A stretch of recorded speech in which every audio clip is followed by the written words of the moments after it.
We've learned today that federal investigators long ago had questions about the specialty pharmacy linked to that meningitis outbreak. The outbreak, linked to contaminated drugs, has spread across 19 states with more than 400 cases and 32 deaths. Jim Axelrod tells us that Congress has summoned the man who runs that pharmacy. This 22-year-old college yearbook picture of Barry Cadden is one of the few public images of the president of New England Compounding Center. That will change tomorrow when he's called to Capitol Hill to testify about the 32 meningitis deaths traced to drugs made by his company. Yeah. Congressman Cliff Stearns chairs the Energy and Commerce Subcommittee that's investigating.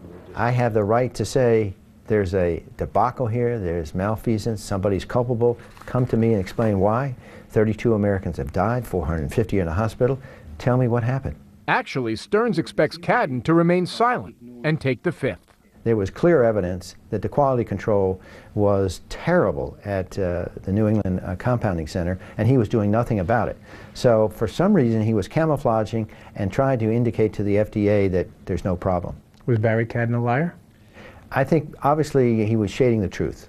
Stearns plans to examine an incident in September of 2004 when Cadden was asked by an FDA investigator if NECC had Trippin Blue in stock, a non-FDA approved product.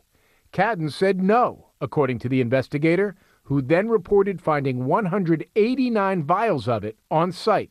So I think the FDA has a lot to explain here, because at this point all of us are just aghast at these number of people that have died, as well as the huge number of people that have ended up in hospitals. Stearns tells us he plans to question FDA Commissioner Dr. Margaret Hamburg about why the agency dropped investigations into the Trippin Blue incident.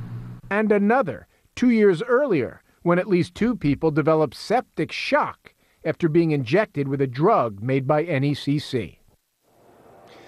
We called NECC today looking for comment. They didn't respond.